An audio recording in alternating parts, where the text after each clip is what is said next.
The sixth highest-grossing film of 1969 was an upper-class wife-swap satire. Depending on how familiar you are or think you are with the culture in America at this time, that might seem either eminently surprising or completely stereotypical. There is no question that sexual freedom was supposedly being given a new consideration by the mainstream, and that deep conversations about the benefits and drawbacks of questioning bourgeois society were insinuating themselves into drawing rooms all over America, especially in California. The culture was barely dipping a toe into Easy Rider and Midnight Cowboy, and the Key Party was still just a twinkle in the eye of the average suburban couple. But a spirit of adventure and new possibility was seemingly inescapable, even for the squarest among us. Into this came the film Bob and Carol and Ted and Alice, a movie that lovingly portrays its supposedly settled-down adult characters as if they were adolescent children, as indeed, perhaps most adults were in their views of sex and relationships by comparison to their modern counterparts. It's a film that was, in many ways, both of its time and incredibly ahead of its time, and can be read as a kind of cultural text in regard to many concepts that modern polyamorous and ethically non-monogamous people would, well, at least have a lot to say about.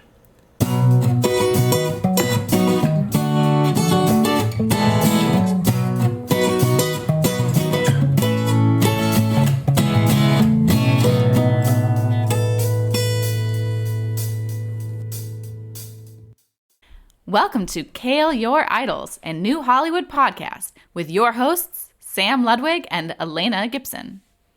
So, should we talk about our own relationship to these ideas first? Yeah, I guess let's start with that. Sam and I, in addition to being married, we are also polyamorous. Woo. That's the kind of sicko you've been listening to so far. Gross. Talk about Dr. Dolittle. Yeah, as Alice would say, we're totally sick and disgusting. Yes, we're sick and disgusting. Yeah, so we have a lot of thoughts about the ideas in this film, as well as it in relationship to New Hollywood and film in general. Often when I do end up talking to other people about polyamory, they don't really get what that word means. They might think it looks something like Bob and Carol and Ted and Alice, exactly. as opposed to the way it really looks. Exactly. And one thing that should be said is that it means different things to different people. So every person who's polyamorous has kind of their own definition of what that means to them. So I think we should first say what it means to us. Yeah, especially because again, it's quite different than the view of non-monogamy that is portrayed in this film. We are polyamorous, and that means that we have romantic relationships with other people. Serious romantic relationships. Yeah. This is not the case for all poly people. It's certainly not the case for all non-monogamous people. Right. Certainly not the case for the characters in this film. Yes. Non-monogamy encompasses swingers, which is a different thing than polyamory. It also includes open relationships, which I also personally view as different than polyamory. And then polyamory, which has a whole bunch of different forms. There is polyamory, where a bunch of people all date each other. Our type of polyamory is that we both date other people, but our relationships with those other people are separate. Although we are down to have friendships with what are called metamors. Right. Our partner's partner. Yeah. Like kitchen table poly, where the idea is that even though your partner has separate relationships with somebody else, like you can all be like on friendly terms. So that if somebody really wants to go to a carnival, they don't have to choose between which partner to bring. Because if it's an event they all really want to go to, ideally they're good enough friends that they can all go and it not be weird. Your face just lit up at the thought of going to a carnival. So you're just like, went to, say, a carnival? I think early on in our relationship, you had told me about how you went to like some sort of carnival or something with your other two partners, and I found that cool that you all went to this thing together. The ideal would be we're all friends with each other's partners and it's all totally chill. I think one big distinction between poly and open relationships is that open relationships seem to be more just about the physical aspect, and that open relationships tend to not... and like the adventure. Yeah, I guess too, the adventure. I think like they're like, ooh, we're doing something for fun. And I hear a lot of people who are open, they're not supposed to develop feelings for the people they're involved with. Whereas with us, our kind of poly is that like we want love from our other relationships. Exactly. Like long-term, serious, love-filled relationships from those. Yeah, and we both also have, I think, a certain wariness of too much rules. Not that rules aren't good and that rules can't work for some people, but, like, when you're dealing with the realm of human emotions, it can get just as messy as you would expect. Yeah. Like, feeling like I'm not supposed to have feelings for somebody, I know for me is something that, even if I'm not really worried about developing feelings for the person, it feels strange to sort of put constraints on certain relationships for me.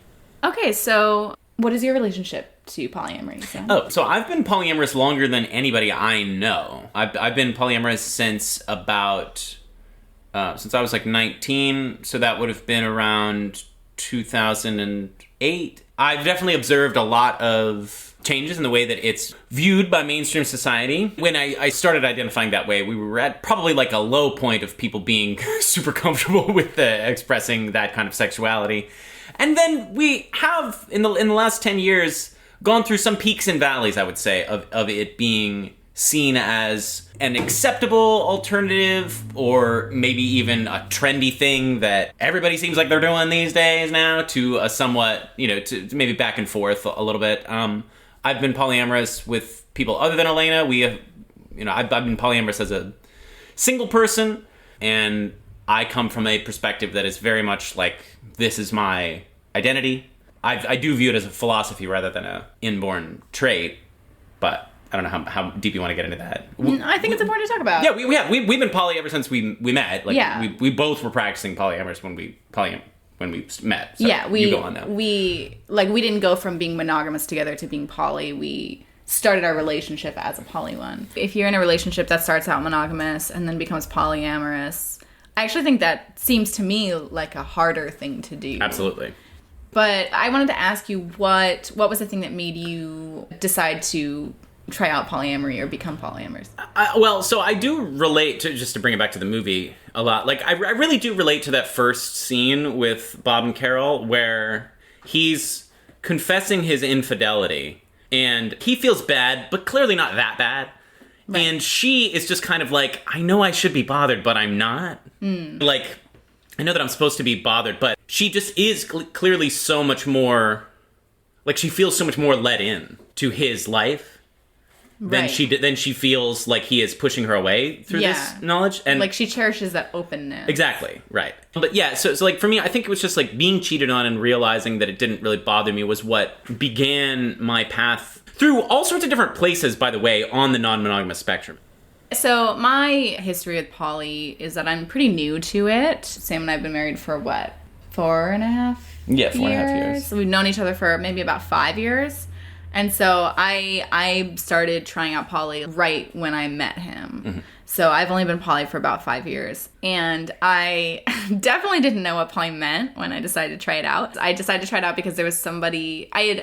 I was living in DC and I knew I was going to grad school in a couple of months, and I didn't want to get into another long-term, long-distance relationship because I hated long-distance relationships. But I had just broken up with my long-term boyfriend at the time, and I didn't want to be not dating people. I love dating people, so I didn't want to not date people.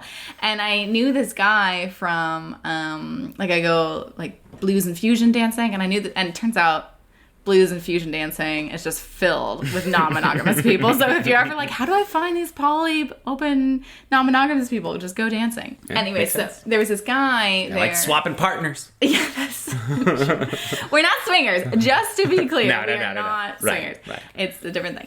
Anyways. I'd be down. I wouldn't. But. I love you. I love you. Okay.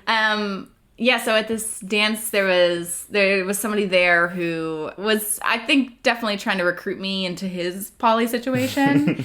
And he was very charismatic, and I was like, oh, what's this poly thing? And I looked into it, and I was like, that sounds cool. That sounds like a great way to spend my next couple of months. It's like, I'll be poly for a little bit. I'll try this new dating experience.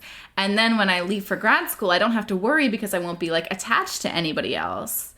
But then I realized by the end of the summer that being poly doesn't mean that you don't get attached to anybody. It actually means you get attached to multiple people. So it totally backfired. Yeah, not exactly the best strategy going in. No, definitely not. I clearly did not really understand what poly meant. And I've learned... Or could mean, yeah. Because, there's people who could have made that work, probably. Yeah, I've learned, my favorite thing about polyamory is that I've learned so much about relationships over the years, because being polyamorous really forces you to have really good communication skills with your partner. Right. So it forces you to set a very strong foundation. And just prevents there from being like these landmines that you're trying to avoid talking about, or like, you know, these things that you're like, well, I can't ever really share that part of myself with.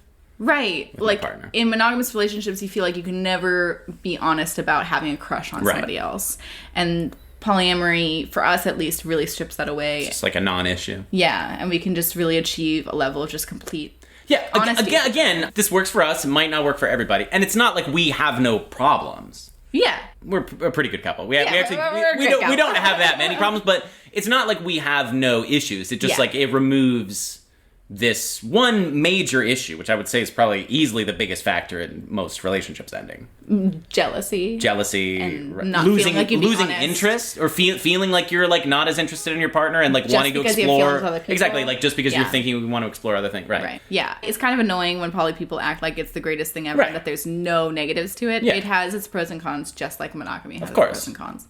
I hope you listen to all of this with no judgment, but, you know, if you do, like, judge away. Whatever. I don't care. Okay, fine. But I think that whatever you think about polyamory, you probably don't really get it, because I think the easiest way to get it... You probably don't really you don't really get it. But I have to say that the... Yeah, most people... Yeah, like the easiest way to understand it is to experience it. And I think if anybody is considering trying out polyamory, if one person in the couple is, or you don't have to be a couple to try out polyamory. I don't mean to make it like just a thing that couples do. But if you're hesitant about it in any way, you should be the one to seek out an additional partner first, because it is, in my opinion, if you're nervous about it and your partner's the one in a relationship first, you're gonna experience extreme jealousy probably. Yeah, and it's the same thing as anything where like, the fear of it is much greater than the reality. Yeah. Like, once the first time you start your other relationship is totally different from like the sixth time. Right. Like, it just is. But having the experience of you engaging with another relationship that is successful, and having feelings for that other person, and realizing that it doesn't take away from your feelings with another partner, and in fact could add to it. Yes. That's like a really beautiful moment, and kind of makes me think of an annoying thing from the movie, but is also a true thing, when the characters sometimes just say insight. It's so lame when they do that, but also it's reflecting a real thing. Well, okay, I think this is a good, we're edging closer to the film. Yeah, let's go ahead. I think we can talk about the film. Yeah. So, do you want to just like start from the beginning? Yeah, let's talk about the opening scene. Let's talk about the song that starts playing in the opening scene. Yeah. The score, by the way, by Quincy Jones, the legendary Quincy Jones. I would say it certainly has a lot of Quincy Jones touches. I have to say, actually, I don't remember the music at all, except for... the beginning and the end. The beginning and the end, yeah. Right. But it starts out with the classical song Hallelujah. The Hallelujah chorus, yeah. Yeah. Which, you know, evokes classical, obviously. Yeah. And a little religious. Right, and a divine insight that you're sort of referencing. But then it gets a little, like... funky and groovy. Yeah, groovy. it's a remake, you know? Right. Like it's almost like a precursor to like a fifth of Beethoven or something like that. Like, it's kind of like a more modernized version of a classical piece. Like, it's swingin' 60s. And so that immediately tells you, oh, you think this is a normal Hollywood movie, but actually... Yeah. This is modern. Right. And... It is, yeah. This is very much a post The Graduate film, I would say, in a lot of ways. Yeah. I do want to say here that this film was shown during the opening night of the New York Film Festival. The first American film to open it, right? People were really upset about it. Amos Vogel, he's like a famous New York City cineast, he wrote this letter to Susan Sontag after seeing it at the New York Film Festival and said, "What possible reason, explanation, and justification can you find in your heart for the film that opened the festival?" He asserts, "Cinematically, this film does not exist." That's an interesting argument. I have to say, what does that mean, saying this film does not exist? No. Cinematically. Okay, right, but so we're talking about this transitional moment from European art house cinema to New Hollywood. Right. That's exactly the hinge point of this. And I would say that this is not the most ostentatiously made film, although there's a lot of touches. There's a lot of good cinematic touches. So you're saying, like, technically, there's not much to it. Right. It looks a little candy coat. It looks a little bit like a sort of like Douglas Sirk. You know what I mean? Like it's got that. And then he goes on to say, ideologically it's reactionary, which is an interesting question. I actually don't know entirely what I think of the ideology at the bottom of this movie, which we're going to get into. Yeah, he's clearly reacting to something. Well, no, but reactionary meaning like that the culmination of the film is a kind of like, well, I don't know about that. Let's maybe retreat back into the comfortable middle class life of the suburbs. It's not as radical a film as it seems like it's going to be, arguably. Sure. Even though it's not talking about radicals. Like, the point of the movie is it's talking about regular upper-class white people. And how they view themselves in terms of radical ideas. Yes, exactly. Sorry, but go on with the Vogel. Oh, yeah. So Vogel, ideologically, it's very reactionary. He feared that many, especially among the young, would wonder whether the selection of a Hollywood film for opening night, which cannot be justified in any manner except the most odious one, does portend a change for the festival as a whole, representative of the precise distance between The Exterminating Angel and Bob and Carol. Right. That's what I'm saying. Like, this isn't Belle de Jour. It's not Exterminating Angel. Right. It's Company. Yeah. Basically, you know, or whatever. And Vogel hated Hollywood films. Like, he was, he's a Jewish person who had to leave Austria because of Nazism. Right. And he viewed Hollywood as, like, this vehicle for ideological indoctrination. Yeah. Which I think his experience with, like, Goebbels and Nazism definitely probably informed that. So See, I think that's an interesting direction to be critiquing this film from. Yeah. I think it would be silly. It would be really silly if somebody was saying, like, oh, what a scandalous film that, you know, our middle class, our like middle-aged clientele can't be allowed to see. Right. Like, the fact that he's like, this is too Hollywood is a much more endearing critique of it. And then Kale responds to that criticism at length. First, I'll say, there were like these ads at the time that were like, oh, it's so good, this film you'll have to see twice. Right. And she was like, okay, that's stupid. Anytime I see that, like, I don't want to see the movie at all. You know that she had that whole thing where she was like, she only ever saw a movie once. For her, it's literally like the movie, I don't know if she actually used these terms, but it's like either made her come or didn't. Like, seriously, like, it's like the movie worked or it didn't. And I could tell the first time. Right. I respect that, but at the same time, it's so clear kind of crazy. That your opinions about a movie change depending on, like, the setting that you watch it in and the time period you're watching it in. So, like, you can have a totally different relationship to a film at a different period in your life. Right, so right. That's, like, a shame that she, like, deprived herself of that. But she said if you ever wanted to go see Bob, Carol, Ted, and Alice again, it would be because it's funny, not because you didn't get it the first time. It's true, it's not a work of depth that would yield up with more subsequent viewings, but it's almost schizophrenic for the movie critics to attack a movie for having just those entertaining qualities that drew them to movies in the first place. Right. It's so damned easy to be cultured. Yeah, no, which is, again, also a very fascinating perspective to have. And her saying, like, no, this movie is funny. Belle de Jour isn't funny. Exterminating Angel isn't funny. Those movies are interesting, but they're not about human behavior. Right. And they're not about real people. And she also has another quote that I really like, where first she talks at length about the acting, which in the movie, that's very interesting what she talks about with the acting. Sorry, go on. Yeah. But quickly to go back to this, she says, but there's something else in this movie that bothers people. I don't think it's because it's conventional that they're somewhat unnerved by it. It's because though it looks conventional, it isn't. Right. And it doesn't quite give them what they want. Yeah, no, that is the best part about this movie. This thing that she is stating, that it looks conventional but isn't, I think is kind of like the crux of New Hollywood. Yes. It is different from avant-garde European in that it's doing some cool stuff cinematically, but it's not as flashy or experimental as avant-garde is. It looks more conventional. It's interested in storytelling. Yeah, but the content, it isn't conventional. It isn't what you're used to. Yeah. And so I think that just puts this so squarely in the New Hollywood realm because of that. And these are commercial products. This was the 6th highest grossing film of the year. These are products that are meant to be chewed on by the average fucking jerk off. I don't know. You know what I mean? Like that. But you know what I mean? There is a critique to be made that something like The Exterminating Angel will never really penetrate with most people. Right. You don't even like Exterminating Angel. right? I don't know that that's true. You came out of it and you were like, I kind of don't get the hype. It's definitely one of my not, like favorite films. It's ever. not my favorite Benoit by any means. Right. Yeah, you're a big Benoit fan. Yeah, I love him. Big time Benoit. Big time. Right. But yeah, don't love. I mean, that movie. I respect it. I obviously think it's a great, of course, movie. But yeah, it didn't make a huge impact on right. me. And most people haven't even heard of Exterminating an Angel. You might be listening to this and be like, I don't know what that is, and that's fine because it's like very obscure. But you should. It's not fine. You should it's actually not fine, really get into. There's a whole world of movies out there. If you haven't heard of Exterminating an Angel, there's a lot that you haven't seen that's truly amazing. So please, that's true. Delve a bit more into European avant-garde cinema because it's amazing. Yeah, it's like the beginning of 24-Hour Party People. It's fine if you haven't heard of it, but you should probably read more. I'm sorry.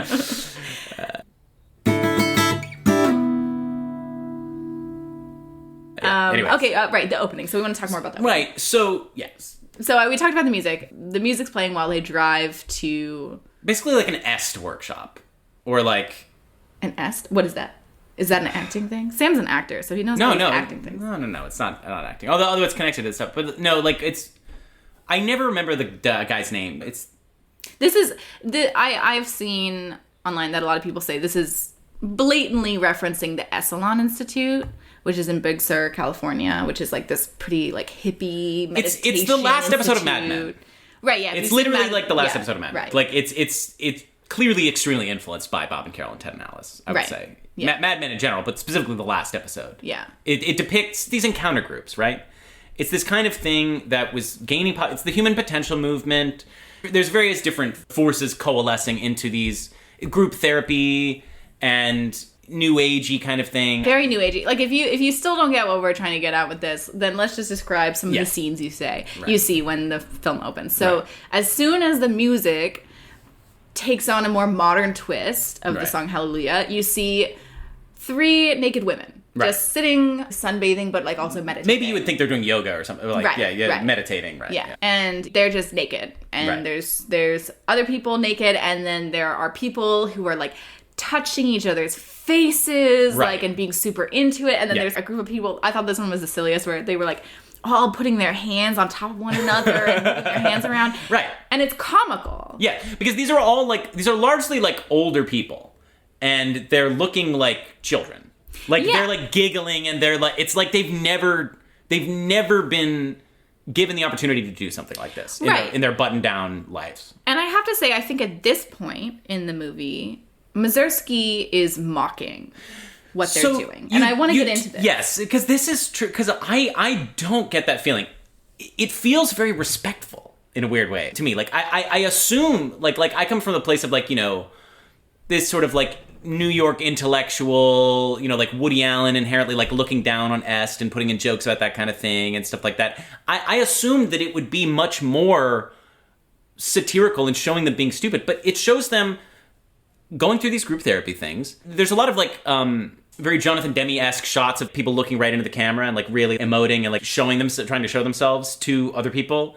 And it takes that very seriously. And it shows Bob and Carol, because they're the couple that is going to this thing. Bob is a documentary filmmaker, an extremely rich documentary filmmaker who just lives the life of the most lavish luxury you could possibly imagine. But he is coming at this from a position of, he's like, well, I'm just observing this. And like, maybe that I'm going to see something interesting in here, but like, he's not going to have an experience. But they end up having an experience. Yeah, so they are there for a different reason than everybody else. Yes. They are not there because they're like, oh, I'm buying into this. They're coming in having this like, well, I'll just see what it's about. And I think they are portrayed as, you assume, having a more mocking perspective. Right. But they do say, he's like, I'm here because I'm making a film, but maybe there's also another reason. Yeah. There is like and we're a little open to whatever this experience is going to be. But what about it seems mocking to you? Like, right, so for me, it seems mocking, the opening scenes with them doing all the touching, like showing other people doing the touching exercises. To me, that seemed so comical. But then there's a shift that happens, I thought, where... To me, this reflects the characters' mindsets. Right, too. Right. I feel like this was on purpose, where he meant it to be mocking, and because he knows that you as an audience, when you're watching this, you're going to be like, okay, you know, just like Ted and Alice respond to it. They're like, oh, okay, you know, that's like pretty lame. But he first is like, okay, I get it, it's funny, yeah. But then there's this long scene where they're in a room for we're told it's a 24-hour session, which I think is really the key thing, because like they're going through these exercises, and if it was just like a 4-hour session, you'd be like, this is stupid. But thinking in your head what it would be like to do this for 24 hours, being locked in a room with this group of people, not locked because they're allowed to leave if they want, I guess, but like the idea is everybody's there, they want to be there, so everybody's going to stay in that room for 24 hours, these like group of strangers, and have this experience doing all these like emotional exercises with each other. I found just the thought of that so effective. Yeah. Like I wanted to do that. That sounds cool. No, that's the cool thing, stuff. is it portrays all of this stuff as really cool to me. And it's also, it's not even something that you generally see. I can only think of Mad Men as the only other depiction of this kind of thing. And to me, I feel like it is an incredibly difficult line to walk. I think maybe you're right that he's initially like, we all know this is going to be ridiculous, but then it gives way to a sort of like, but there's something there thing. And like, I think that's effective. I think that that's what he wants ultimately, is to get them to this place of seeing how people who are searching for a thing can find it. Like, it's not just this like totally fruitless search. Maybe this isn't the perfect way to explore the self, but that there is more out there to be discovered, and that there are all these barriers that we need to break through. I think that it is, like you said, walking the line, because I think one of my favorite things maybe about this movie is that it doesn't get super sentimental. It's still funny the whole time. And so there is always a little bit of like, oh, is this mocking all of the characters? Right, because that's supposed to make them seem more real. Right. The fact that they have this humorous inability to take everything as seriously as maybe like the head of the group would want them to, you know? I don't entirely know what Mazursky thinks about the Esalen Institute. I don't really know what he thinks about non-monogamy, but he seems to find some in it that he mocks and some in it that he kind of actually feels, to use a term from the movie, quite moving. I did look up, I was wondering if Mazursky has ever been to the Esalen Institute, and apparently he went with his wife on a 72-hour weekend retreat. His wife, apparently, he said that she's helped shape a lot of his ideas about women, and their experiences together informed his script. So when they went on the weekend trip, they ended up sitting naked in a hot tub with strangers, and he recalled that the others in the group picked on them, but especially him, because Betsy, his wife, would say things like, he never lets me finish, he never lets me talk. And that whole trip, that experience they have with these other people became the basis for this movie. So clearly he has been in this, it's not just a thing that he laughingly like, you know, oh, Esalen, I've heard of that, that's so silly. Like, he went there, he had some sort of experience, we don't know how it went, but it was enough to make him want to make this movie. So I've always wanted to make a musical about this kind of stuff. I've always thought that it's very fruitful.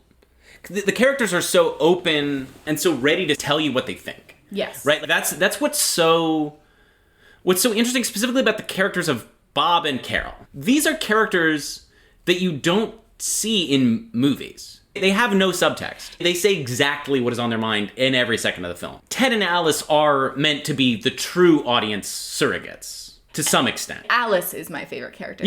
She's so interesting. Yeah, Ted and Alice are the more interesting characters, specifically Alice. Yeah, Bob and Carol are... It's so hard for me to, like, remember all their names, because every time I go to say the title, I'm like, what the fuck are all their names, and what order is the name? I'm probably going to mess it up at least a couple. You don't think it's a good title? I think it does. It is memorable. I think the set of names works really well. The names are all so common that when I go to say the title, it's like, I don't know, Steve and Evan and Lucy and George. No, but like, that doesn't have the poetry, darling. That doesn't have the... Bob and Carol and Ted and Alice rolls off. I don't think it does at all. I think it does. In the opening credits, they, like, really copyrighted the title. They really knew they had something. This movie did a thing that I hate in movies, which is when the movie title is said by one of the characters. It is? Yeah, Alice, at the very end, right before they are like, let's have an orgy. Right. Spoiler alert. You should watch this movie before we... Spoiler alert, they say they're going to have an orgy. Right, but they don't. Spoiler. Alice, she's like looking around at everybody and she's like drunk and she's just saying all of their names. And she says, Bob and Carol and Ted and Alice and stuff. Yeah, so. Elena is on record as being a hater of when they say that. Or is it just like when they shove it in and like there's not like a real reason? I usually don't like any instance in which the title is said in the movie. I prefer when the title is telling you something about the movie that isn't conveyed through the movie. I love when the title is giving you extra information And I think that when it's said explicitly in the script, then it's not giving you as much extra information. What do you think about Company? Because Company is a really interesting instance of that, because that uses all of the different meanings. That's different. If it's a single word, like, yeah, right. Like, of course they're going to say it if it has to do with the thing. And that, yeah, if they're using it in different ways throughout the movie, that is different. If it's just a single word title.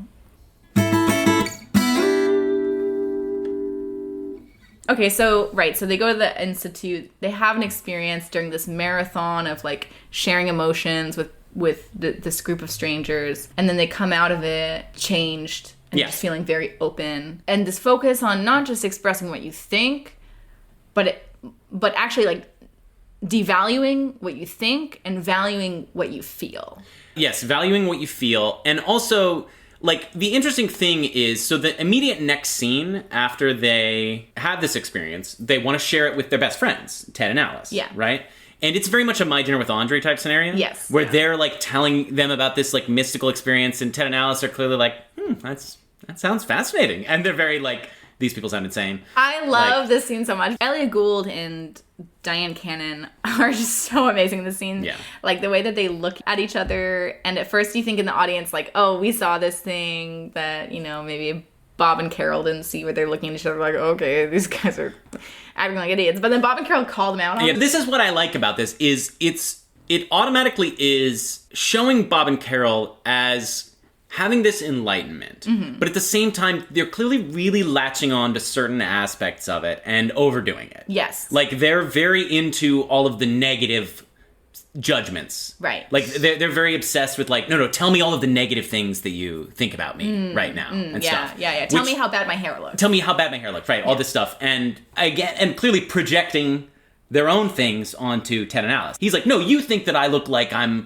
I'm just dressing like a kid and trying to keep up with the kids. And Ted's like, well, yeah, I do think that. But it's also clear that Bob is worried about that. Like, that is something that he thinks might be the case. Right. And thinks owning it is a way of undercutting that criticism. But it isn't really. Right. You know, so. Right. Yeah, just the subtle little things of that. Like, the way their flaws in adopting this new mentality just feels so real and makes the character so identifiable. Yes. And I think Pauline Kael had mentioned in a way that she thinks maybe is uncomfortable to the audience. Yes. Because they want to be laughing at them, but they can't help but be like recognizing that they themselves are the people who are like, oh, I'm so intellectual. I love this little detail in Bob and Carol's house right before they start having extramarital sexual experiences, where you see in the background there's a painting and it's clearly one person fucking another person doggy style, but it's like abstract. Right. That painting is the type of painting I've seen in so many people's houses, like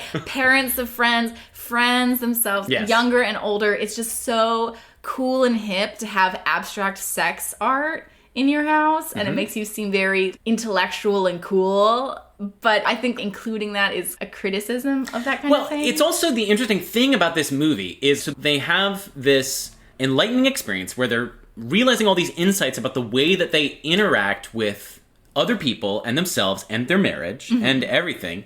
And the first thing that they start thinking about is they're like, okay, but so how can I start fucking more people? Like, it's literally like, what this really means, of course, is that I need more sex and stuff. It's like, it's the first, I mean, but again, just commenting on the time, it's like just the first thought that they have. Okay, well, like, importantly, it's Bob. The first thought that the men have. Yeah. Yes, right. But I'm connecting it to the painting. Sure. How it's like they have this intellectual thing, but at the heart of it, deep down, there's maybe this implication that it's really just about, like, I want to fuck people. Like, that's just human nature. Human nature, right.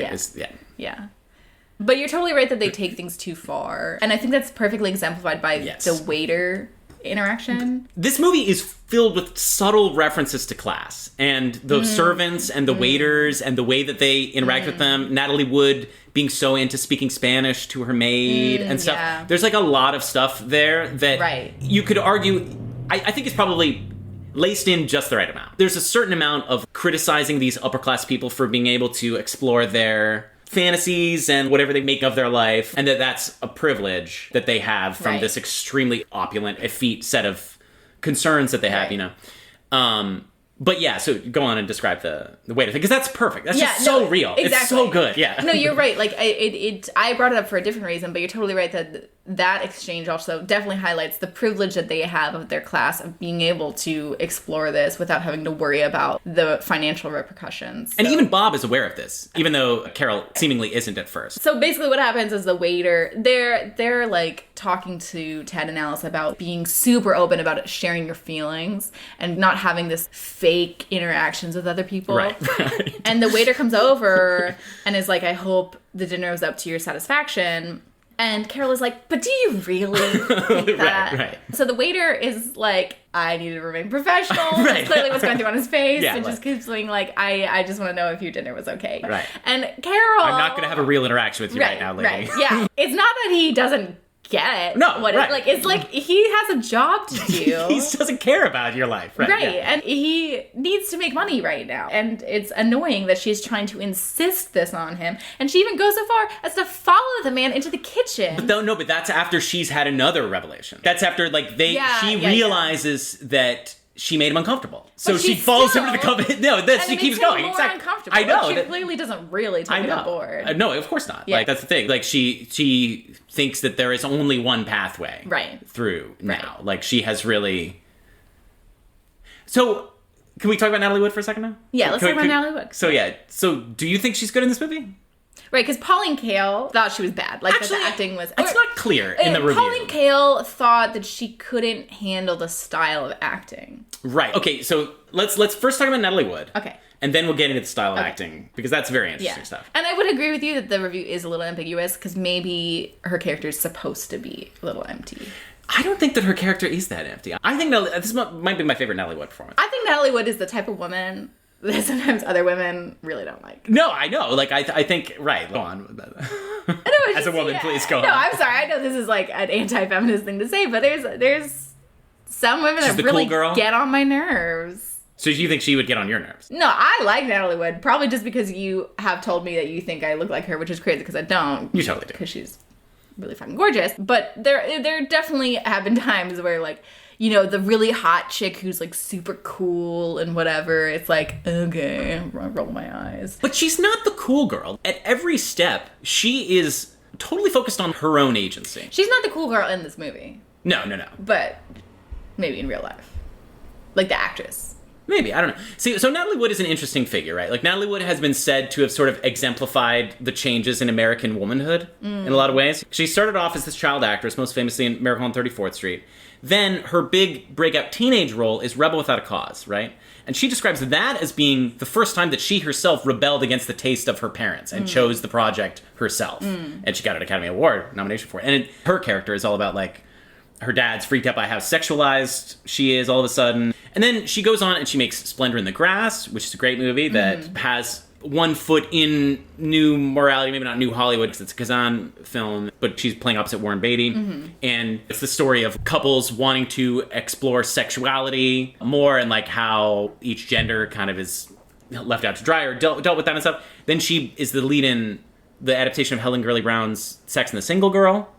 This very, like, feminist, like, mid-60s kind of, like, take on what it means to be, like, a modern woman in the workforce. And then she's in Bob and Carol and Ted and Alice. So her career kind of exemplifies this change perfectly. This is really the big end of her main career. So the thing that I like about her character is just very serious and just very intellectual. Like she's very interested in thinking through everything. Bob and Carol are both very ideologically driven. They've come to this realization and they want to fold everything into that in their lives. And I think she is immediately the more comfortable one with it. Even though Bob is pretty comfortable, but she gets it fully. And she just has agency the whole movie until the very end where it's like she's not the one who wants the orgy, but then almost immediately she's like, oh no, I guess I do want to have an orgy. Yeah, I mean, that's not her not having an orgy. You're right, of course not. But she's a humorous character because of how... You're kind of laughing at her, in a way. There's certain moments where she confesses how happy she is that her husband slept with another woman to her friends. Right. It's, like, very funny. What I like about the performance is that if the performance was done differently, you could be watching it and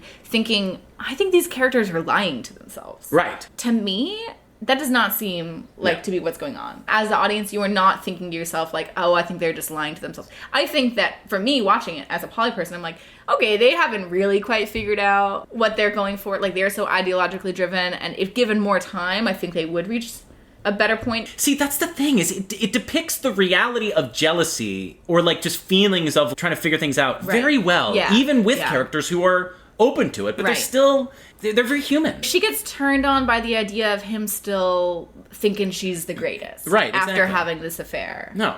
And like, he has this emotional outburst and then comes back down to realize it's like, I was wrong about that. And it's important to them that they're not having feelings for the other people. But it just makes not a poly thing. Right.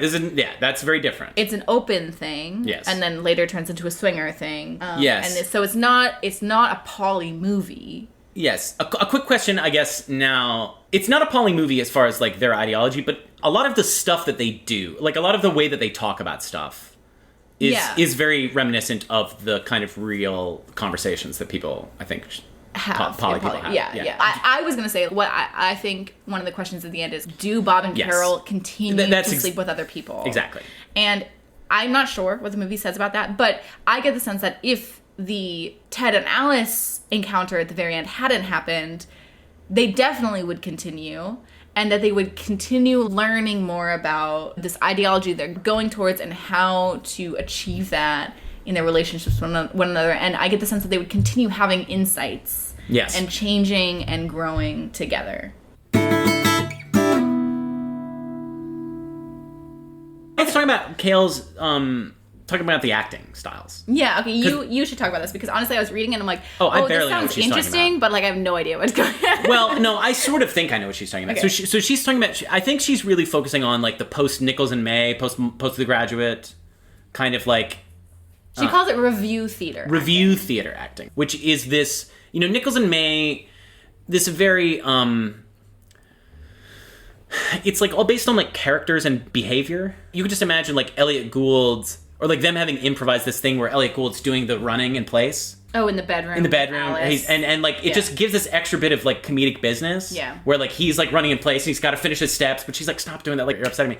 And like that's like, it's like a funny kind of situational thing. It would feel very weird in an earlier kind of film where characters have a more standard way of being. You're not seeing the real minute details of the strangeness of the average person's behavior. Yeah. And it's based on improvising. Yeah, it's based on like improv theater, and you can see this in The Graduate. There's just like a lot of quirky details of human behavior that are depicted. Yeah, like Kale in her review mentions like one of the important things is that with Nichols and May, like the satire is really thin. Yeah. And the thing that makes it funny is just like how it's really revealing how much humans are just really affected by strange little interactions. Totally. And the way that they're doing it. It's really just like choices in acting. Like I would say, like it's the idea of like what makes this scene interesting to play is that there is something really underneath the surface. But so her critique of Natalie Wood is that Natalie Wood can't quite do it, and I just don't think that's what's really called for in Bob and Carol. Right. They are very serious people. Do you think Robert Culp is particularly good at like I feel like he's in the same universe as Natalie Wood. I think there is a good reason why Elliott Gould and Diane Cannon were the ones who got the nomination. Right, that they pop a lot more. They're certainly doing a lot more interesting, like, kind of character work. And Robert Culp and Natalie Wood are basically being, like, an older couple who are... He's older. She's not that... she's not that young. He looks a lot older than her. So he is 8 years older than her. Not the worst. You're 5 years older than me. Yeah. I look like Robert Culp. You look like Natalie Wood. He looks a lot older than 8 years older. He does look older. He does have this, like, older dude trying to keep up with the young kids vibe. Which is explicitly stated in that restaurant. Like, they give him, like, he's wearing, like, beads and, like, a lot of, like, turtleneck sweaters and stuff like that. Like, train whistle? Yeah. That he wears. Right. Like, you see his son, like, blow on the... Like, it's literally a necklace. Is that what he does as a documentary filmmaker? Like, he's always, like, start reacting normally. I have no idea, but I did notice at the orgy scene at the end, he's wearing the train whistle when he's naked. It's very Captain Von Trapp. I feel like their acting style of, like, their more old school fits with the characters who are just these, like, very pure, like, ideologues. I think that Ted and Alice's characters are supposed to pop more. My favorite Bob scene is the thing with Horst. Horst is the name of the tennis pro.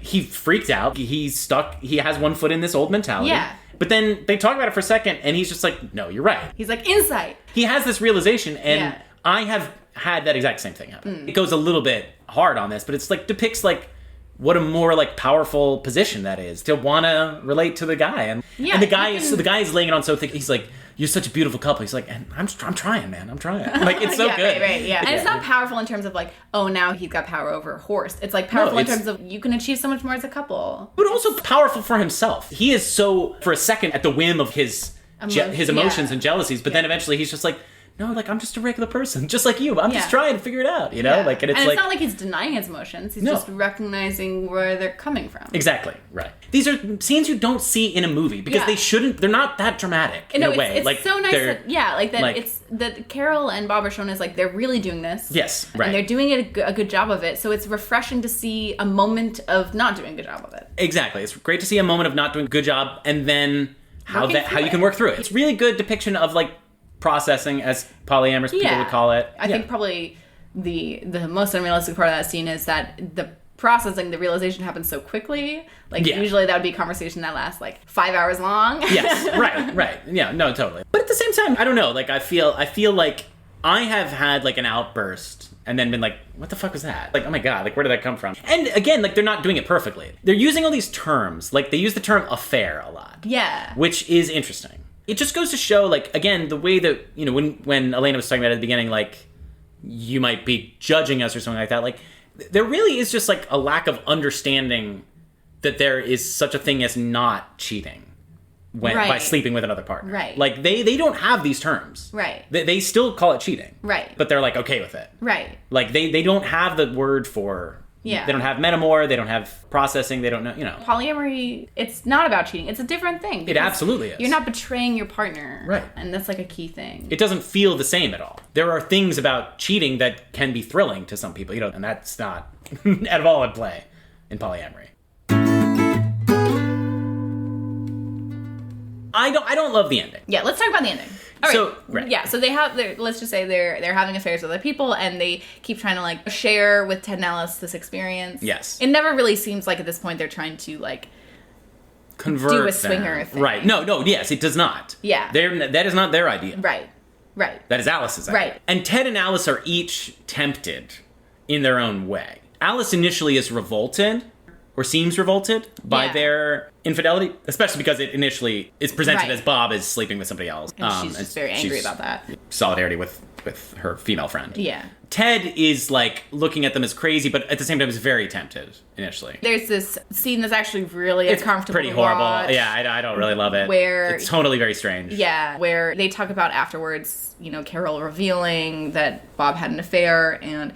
Ted expresses, like, oh, the stupid thing was that he told Carol about it. Right. And Alice is like, no, the stupid thing is that he did it. And then they have this whole argument about it. And clearly Ted feels like it's natural for men to have affairs and that they should just keep it from their wives. And Alice is very bothered by that, understandably. Yes. Like, Ted's character kind of sucks. Elliott Gould is so funny, and that's the only redeemable thing about his character. No, yeah, his character is really unpleasant. Yeah.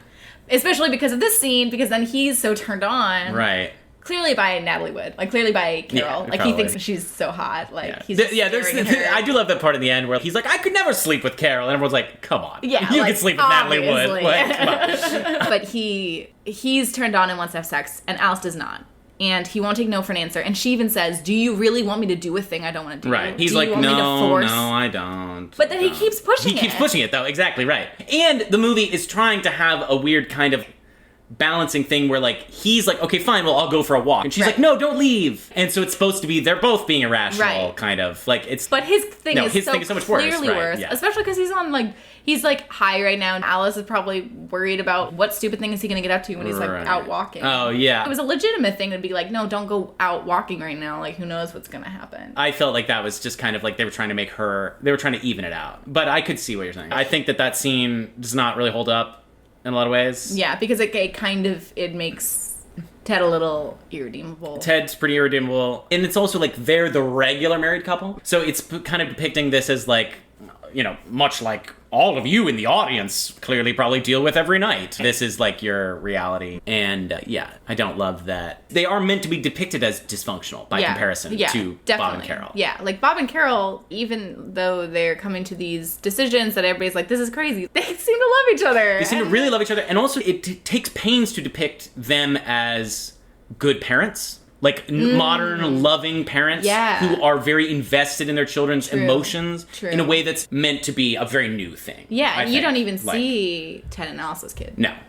But you see a very extended sequence of Bob hanging out with his kid, and I was really charmed by the child actor. Yeah. Like, the child actor seemed so comfortable around Bob. It almost made me wonder if they were related. I tried to look it up and I couldn't find any information about it, but no, but it was really just like the old, kind of like modern dad being so cute with his kid that you'd love to see kind of thing. And that's right before he says that he had an affair, right? Right. You're wondering if he's like feeling dissatisfied as a dad at the very end, but then you just realize, no, he's just like feeling weird about having had an affair and wanting to confess it. So, but anyway, so back to the end. So Ted and Alice are going through this thing. Yes. Then Alice starts going to therapy, and she totally changes. Yes. Where she suddenly becomes more open and more comfortable talking about it. And it's an interesting depiction of therapy. Yeah, the therapist seemed terrible, but it seemed to work for Alice. The therapist is so interesting. Like, the therapist is depicted as this incredibly creepy guy. Yeah, like gross. But at the same time, you're wondering, like, why do I view him as that creepy? Yeah. Like, he's just weird looking and just seems very interested in her. Yeah. And seems to want to push her buttons about sexuality, which is exactly what she needs. Right. And like, the fact that they're, like, discussing her sexuality and he's just watching and has this kind of smirk on his face, I'm like, he's just, like, thinking about her having sex, and it creeps me out. Right, but then she's talking about all of her euphemisms for private parts and stuff, and he's like, your ting-ting, or whatever she calls it, and she's like, what do you call it? He's like, vagina. Like, to my children. I call it a vagina. There's nothing weird about this. Yeah. But it's an interesting depiction, because he's, like, not saying much. Yeah. And he does the classic cut her off. Right. It's been an hour. And then she starts having all these insights. Right. After what she's been talking about. Yeah, and then she really does change. Yes. And the final scene, do you want to... Okay, how about you talk about so the final scene, so I love her in the final scene. Yes, me too. It's so real. She realizes that she's become consumed with thinking about Bob and Carol and, like, their relationship and what's going on. Oh, she's asking them about it. Yeah, she's asking them about it, and then it comes out, oh, actually, Carol's now sleeping with somebody. Yeah. And she's sleeping with somebody that Alice knows. Yeah. Too. Yeah. Like, she's sleeping with a tennis instructor they both know. And Alice is getting drunk, and Ted then confesses that he slept with somebody else. Yeah. And Alice just sort of, like, goes into this giddy frenzy, in a way. She's like, okay, well, now we're gonna just have an orgy. Like, 'cause that's why we came here, right? And, like, she's kind of the only person who sees it, and because the audience is assuming this at this point, presumably, right? Like, I guess so. The audience is, like, waiting for this to happen. Right. Pauline Kael's, like, the subline of her review for this movie is waiting for the orgy. No, it's waiting for orgy, like waiting for Godot. Oh, waiting for orgy. Yeah. I guess people walking into, like, this is clearly about people who are all going to sleep with each other. They're four in bed together. True. And it's Bob and Carol and Ted and Alice. And I think one really important thing about the ending scene is that Alice is making this suggestion when she's clearly upset. She is at this new place of when I said giddy, I didn't mean she's actually giddy. I mean she's, like, drunk and, like, it's just kind of bursts out of her. And she's like, we're going to have an orgy then. Huh? Right. It's like very real. I can't do it the way that I can't do it as well as her. I don't feel like there's true consent there. No, I don't. Obviously because she's drunk, but also she's angry, and it's suggested that she's just making the suggestion to get back at Ted, and she's like, no, but, like, yes. I'm not entirely sure about that. I think it's part of it. I think it's not the only reason she's suggesting it. I think she's also like, okay, you guys want to do this thing? Let's just go all in. Let's test the limits. I think she's also been made to think more about the things that they're having to think about, and, like, through therapy. Like, I think she is. It's clearly, like, this thing been bubbling up in her. Right. Maybe it's not like she's been wanting to have an orgy. Right. But she's like, I do want to be more honest and talk about these kinds of things. And, and I think the implication is she's going a little too far with it and being too. And in my opinion, it's more just that they're going too fast. Too fast. And they didn't really take the time to discuss with each other. Like, are we sure we want to do this? Right. Is this, like, what would this look like? Right.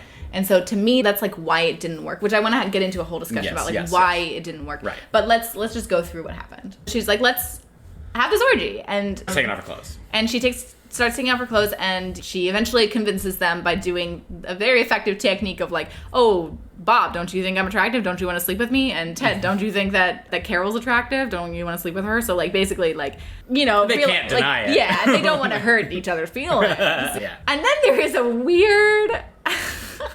I don't quite understand what's trying to be Ted achieved here. in the bathroom. Ted in the bathroom. They do these, like, slow-mo shots of Bob and Carol. It's like, so many names. Which of the three were in there? Okay, Bob and Carol and Alice in the bedroom, and there's, like, a fan blowing. So it's clearly, like, not entirely reality. That's what I was wondering. I think it's Ted's fantasy. Because it made it seem like It was not clear what was going on. No, not But at the all. three of them are like slow-mo, all kissing, and it's really sexy, and you're like, wow, this is an amazing orgy that's about to happen. And Ted is just like in the bathroom taking his time, doing all these like bathroom things. Mm-hmm. It's humorous, I guess. It's humorous, but it felt like a weird... I couldn't quite figure out what it was trying to say about Ted. I think this movie does not stick the landing. I think it's a movie that feels unfinished to me. Like, it feels like it set up all of this great stuff, and then it doesn't quite pay off. But maybe there is no right way to pay off. I disagree. I think Okay. that it does pay off. I think it does stick the landing, although I do think that just that one detail is a little weird, but I think I just disagree with the ending. Yeah, maybe you're right. Maybe this is, like, the only satisfying ending to this story. Yeah. But, like, yeah, so basically, like, so you're assuming that there's, like, it's like Natalie Wood's, like, throwing a blanket over Bob and Alice. Yeah. It's almost like them having a sexy pillow fight. Right. It's very fantastical, I guess. Like, and then so Elliott Gould is doing all of his ablutions and taking way too long, and they're like, come in here already. And so he comes in, and then they're just, like, sitting there under the covers. And the four of them are in this tiny bed. Yeah. Which... Thinking of the four of them in that tiny bed reminded me of my one experience of dating somebody who's, like, really into group sex, and, like, I didn't do it because it's not a thing I'm into, but I remember seeing his bedroom for the first time, and he had, like, a comically huge bed. I think it was, like, 2 giant king beds, like, pushed together. That's what it was just so hilariously huge of a bed, and I was like, why do you need such a big bed? And it was because he had multiple partners at once. He liked having group sex, and so he liked having a lot of space for them all, but it was just like laughably big bed. Yeah, and so I do think that this movie gets at a relatable reality that many people who have engaged in group sex find, which is there are a lot of logistical things about it that makes it annoying. Yeah. And that the reality of doing it is different than the reality of fantasizing about it, of course. Right. Yes. And that it's is true. It's a little awkward. It's a little awkward. Takes some choreography, so I hear. Right. I'm assuming these things. But so then, long story short, like, they each are sort of, like, nuzzling each other, but it just becomes immediately apparent, we're not going to do this. Yeah. They start kissing each other's partner. Yeah. And then they're looking at each other while kissing. And to me, it is a very obvious throwback. Callback, right. To the beginning when they're in the Esalen Institute. Well, the institute that's supposed to be like the Esalen Institute. And there's a moment when everybody who's participating in the marathon session, whatever it's called, they're all supposed to look at one another. And when they're looking at one another, the camera does these head-on shots. Yeah. And they're supposed to be like seeing each other as people.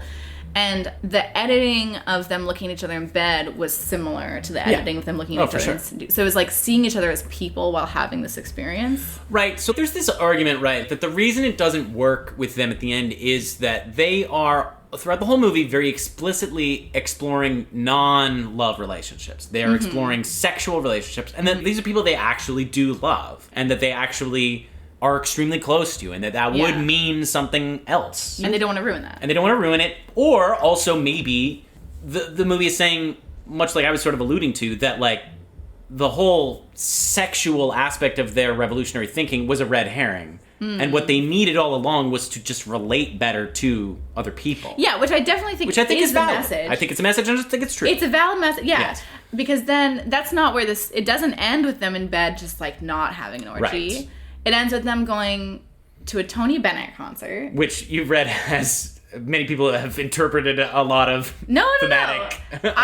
You yourself. I had the thought, like, I feel like it is showing the contrast and a reversion of going back to more of a traditional thing you do with other couples. Yeah, so by the way, they're going to Vegas, right? So this whole thing is set in California, and I just want to note, it's, like, really hilarious, like, when they go to Vegas, they're all dressed in, like, these browns. Like, they have these, like, brown hats. Like, they're all, like, dressed in their gambling browns. It's, like, the costumes in this movie are outfits are so great. Incredible. This movie should have won costume design. It didn't get nominated for that. That's crazy. The costume design in this movie is incredible. Yeah, they got 4 nominations. They got nominated for Elliott Gould. You're right. And Diane Cannon for supporting actor and actress. And then cinematography. And then writing for, like, screenplay. That's good. Again, I think the costumes are amazing. I totally agree. Robert Culp looks like Austin Powers. Like, he's Yeah. dressing like fucking Austin Powers. Yeah. It's so good. Natalie Wood looks amazing in all of her outfits. Like, she's wearing these like crazy outfits, but looks really Coolest hot. outfit. She looks hot, but looks cool, Yeah. too. It's so good. Yeah. But yeah, the gambling scene, is that a thing? Gambling Brown? I don't know. No, it was like they all of a sudden were like dressed like they're from 10 years later, like going to the casino. It was really weird. That scene was so. There was this frantic scene of the two women rushing They're like, to like a slot machine, and the men have to pull them away from it, but they like just hit the jackpot or something, and they're like scooping their coins out, and the men are like, "Come on!" So, but why were we talking about the ending? Okay, right. So they go to the Tony Bennett concert in Vegas, right. and it's kind of like, okay, Return back to the more traditional. Yes, and you see them going to the concert, and then you see them walking out of the concert with a bunch of other people who had just seen the concert, and these people, it's like you see this parade of human faces. Yes. And then they all start like circling up in the parking lot. Again, not saying very anything. much the ending of Mad Men. I want to buy the world a code. Yeah. Like, it's extremely like that. Yeah. And I saw a lot of articles calling it like a Fellini-esque thing. That's true. And he is good friends with Fellini, apparently. Mazursky, the director, Paul Mazursky. Yeah, so then all these strangers are just walking around in this parking lot, this like mystical thing happening where they're just looking at each other back like the Institute, except this time there's, in my opinion, no mocking on the part of Mazursky when he shows the strangers looking at each other in the parking lot. It feels extremely heartfelt. And it does end on, if I'm not mistaken, like Bob and Carol looking at each other and Ted and Alice looking at each other. They're not swapped. It gives me this vibe of like, no, you need to just focus on talking to your wife. Yeah, right. Just focus on that. Yeah. That not cutting off your wife as much, right. kind of thing, like, or something, you know. It is definitely like okay, you tried Polly, and which okay, I have to say this. This is a very early film in this kind of tradition of semi-polyamorous couples exploring non-monogamy movies, but this is just the classic ending. It's like always like, well, that was an interesting experiment. Maybe now let's go back to the regular way of doing things. Yeah, like you're saying any film who's ever tried to tackle polyamory always has that conclusion. They're all like that, except for that Wonder Woman one, which I still haven't watched. But yeah, no, like it's always this like, well, I think that's an interesting thing to have done, but I think I'm gonna go back to the regular way. I don't think it's quite for me. It's this which is annoying. It's annoying, right? As poly people, like it's just extremely annoying how that's always the conclusion that everybody comes to. It's always from the perspective of couples who start monogamous and they try this out, this weird lifestyle out, and then they realize, maybe not for me. Yeah, it's very dismissive. Yes. But maybe this movie is not quite as much about that. You could argue that maybe the straight America needed that ending, I guess. Right. I don't know, but like... I think that, like, it is not clear whether or not Bob and Carol are going to continue sleeping with other people. Like, they might. That is totally true. And that's the thing that I think can be lost unless you're thinking about it. Because Ted and Alice, it does seem like it's not working for them. Although you don't even know because Alice has just had some kind of therapeutic awakening. Ted is very neurotic. Yeah. Like, he does seem to be, like, again, he's the one in the bathroom holding them up. Right. Like, it seems like he is the main one who is gonna have some issues with them. Yeah. He's the most resistant. He's not in the right headspace. He's not as on board as everybody else is at that moment. Exactly. He's like, oh, I gotta have sex with Carol? Yes. Rather than like, this is an interesting lifestyle to try out. Right, exactly. One of the things from me that makes that ending of all the strangers looking at one another and looking in the camera. To Burt Bacharach and Hal David's What the World Needs Now is Love, Sweet Love. Yes. By the way. Yeah. Very notably. Notable use of the song. It's like, you just gotta love one another as people. It doesn't have to be sexual. Right. You just gotta have like love for everybody. It's all quite humans. pointed. Yes. Just look people in the face and see their humanity. But it's like, it is doing it in a very heartfelt way. And to me, the most like, the hard-hitting part about it is Alice's face. Because that actress, Diane Cannon, just, I think her micro-expressions throughout the whole thing are just so amazing. She's so good at looking uncomfortable. And then at the end, she just has this look of content and just very just happy. It's true. And very okay with herself. And I thought that was moving. Yeah, you're getting choked up. Yeah, I loved it. No, it's true. Like, she definitely is the one who seems the most invested in them as a foursome. Yeah. Like, she's very invested in terms of their friendship. Yes. And then, then as a foursome. Right. But no. Like, it's, like, she, like you're saying, she's the one who says all their names together. Right. She's the one, there's so much hilarious, like, adults giggling at looking at another adult smoking marijuana. Right. Like, it's which is just so funny to think about. Adults being like, you're gonna do that crazy thing. It's like watching somebody skateboard to them or something, like try skateboarding at age 50 or something. Like, but like she is somebody who seems very charmed by this life that they have of hanging out together. Yeah, and she doesn't want it to be ruined. She doesn't want it to be ruined. Right, exactly. And maybe she feels the pressure that, like, the only way it can continue Yes. is if she becomes just as open as they are. That's exactly right. Like, I think that's a great point. Like, she wants to preserve what they have. Yeah. And she doesn't want it to change. You know what? One thing I really love about the movie is from the very beginning when they have that scene in the restaurant where Bob and Carol are sharing their experience with Ted and Alice, they're using this lingo that they got from their weekend. Like, it was very moving and constantly using the word feel. And they describe other people as being hostile. Yes. And even in the process of Ted and Alice mocking them, they start adopting that lingo. Yes. And they continue to use it throughout the movie. And then, like, Alice in the end, when people are like, no, let's not have an orgy, she's like, cop out. You guys are not addressing that of course we are sexually attracted to each other. And she's using it in such an appropriate way. Yes. I just love seeing that, like, even when you're not convinced by something, if you start adopting that lingo, it just shows the way people influence each other. Right. And, like, everything that it says about human interaction is basically dead on. Like, everything that they talk about the critiques of just going along with what you think is acceptable behavior and, like, appropriate behavior and just the social niceties that we're all caught up in. Yeah. It is what makes life boring. Right. Like, like, it is much more interesting, to be honest, especially with people that you know that you feel comfortable with and that you love and that you don't have to fear saying something that's going to drive them away. You can really say anything. I mean, like, that to me is, it depicts that as purely beneficial. Yeah. I think that's one of the things that disappoints me about the ending, is it feels like a cop-out. Yeah. Like, it feels like this movie is very convinced by a lot of the things. Yeah. It's just, it has this fear or something. They're convinced that there is a too far of a line to cross. Like, the movie is convinced that. Right, that's true. And that's not necessarily true. Yeah. Like, they could have had this experience with this other couple, and it could have been terrible. It could have been awkward. It could have been not the right thing for the moment. But they could have gone past it. Yeah. Like, right, they get past Carol or Alice spends a lot of the movie really hating Bob and Carol, and she gets past it. Yeah. The thing that bothers me is insisting on there being this line. Right. When that line might not exist. And it's just, I'm not sure if that's, like, the kind of thing where it's like you have to put that in because it's a mainstream film. Right. And that if it was a French movie, maybe you could go further with it. But it's funny that it seems like that's what people were disappointed by, like, mainstream Americans wanted to see the sex. Yeah.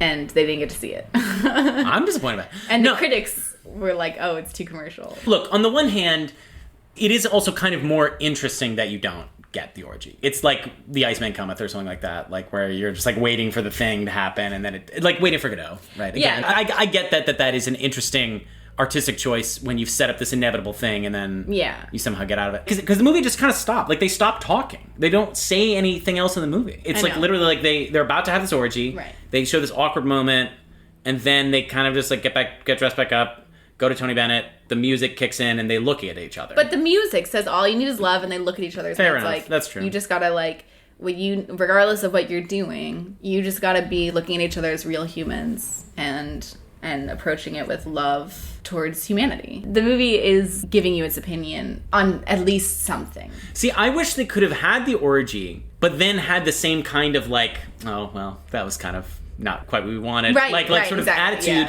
Yeah. And then somehow still gotten into that ending place. Right. And, like, I would be more down for that. Right. But it's hard to depict.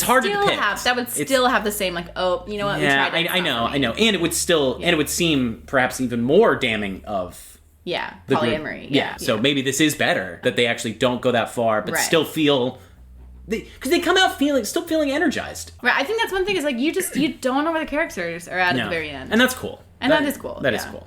You mentioned the waiting for Godot thing. We should say that the very last sentence of Pauline Kael's review of this movie is, the audience is still waiting for Godot, which in this context is salvation by orgy.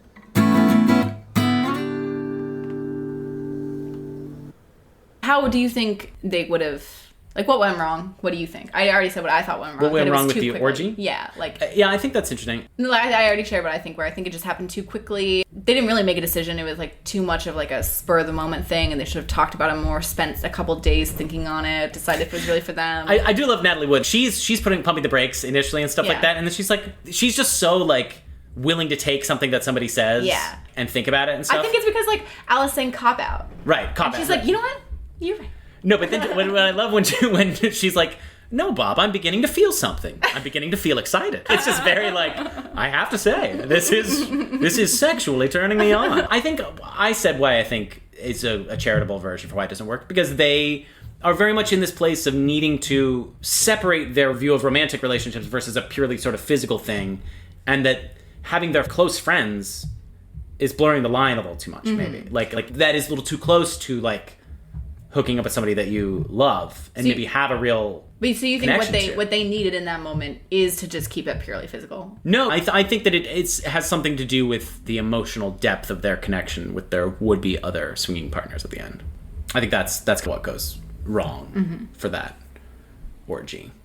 Pauline Kael says in her review that she thinks the movie implies that if they didn't try to all do it together, if each couple went in a separate room, then they would have had sex with each other. That is probably how I think. Like, if I'm trying to coordinate this orgy, no, seriously, like, I think they're all sitting in the bed there, right? Like, at once, and it's like no one knows how to start. Elliott Gould's character Ted brings up taxes or something? Yeah, that's such a weird joke. The guys start talking about it's a stock that one missed out on, which is such a silly kind of male joke. Kind of didn't land. I don't think so. No, I don't like it. It's right. I forgot about that. That gives me the taste of, like, we're not really these people at heart, right? Which annoys me. So, like, right. I guess if I was coordinating this, I would probably have the couples maybe pair off a little bit, because that's how I would coordinate the orgy to be most optimal. Yes. You're watching people figure something out. Which is what's so great about this movie. And they don't fully figure it out at the end. It has these long scenes of just couples talking. Yeah, and I love that. Just seeing couples work through stuff together. Probably a lot of Who's Afraid of Virginia Woolf. Again, Mike Nichols. I think that this is this movie that feels very... It's also... What did you think about, like... Did you think about Romare at all? I didn't, but I clearly not that influenced by it, though, because My Night at Maud's comes at the same time. Right. So it's almost these, like, parallel tracks. Like, it felt like a more Americanized, sillier version of a maybe later Romare. I mean, Romare, I think, in the same way that New Hollywood is like, okay, we're going to do interesting stuff, but not make it super flashy in a technical way. That's kind of what Romare is also doing. So maybe that is just a natural reaction to avant-garde cinema. Yeah, which I think that is generally considered to be the case. You know, you have the sort of the French and Italian early 60s gives way to the slightly less totally avant-garde British and American kind of stuff of the late 60s and the American stuff of the 70s. So yeah, I love this movie. Yeah, I thought it was great. I think it's so good. Yeah, I think you had seen this before. Yes. And when you told me about it, you'd always talk about it in terms of like, oh, it does that thing where it shows polyamory or like poly-like situations, and in the end it's like, oh, just kidding. And so I wasn't prepared to really like it and to see much in it, but I thought it was great. I loved it. It's very entertaining. It's entertaining, and I think it's got a lot of actual real like thought and emotion in it. Yes. And it does it in such an interesting way.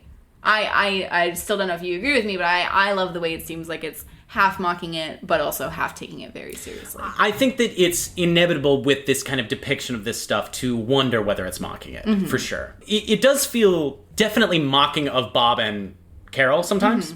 Maybe not mocking them, but it shows them doing something wrong, like Carol with the waiter and stuff like that. And they're funny. They're funny. And not funny, like, Ted is funny. Like, he makes jokes. Right. He is a funny person. The funniest part to me was when they were in the restaurant and Carol kept pushing them like, what do you feel? Not what do you think? And then Ted is like, I feel, at the very end, and you're like, oh, maybe he actually is going to share like an actual thing. And I kind of got the sense like, oh, this is when we're going to start getting into the sex. Yeah. And he's like, I feel like you should pay for the check. I just thought that was so funny. And Bob and Carol find it funny. Yeah. Right. They're like, yeah, you got us. And you're like, oh, It's lovely that even though it's clear Ted and Alice are not on board with this new thing they're into, they're still able to all be friends. Right, exactly. Like, they have a great friendship foundation. Yeah, totally. It's a great friendship movie. Yeah. Bob and Carol, I think it's funny watching them in their situations. They are themselves not funny. Funny and pretty sexy. I gotta say. It's a hot cast.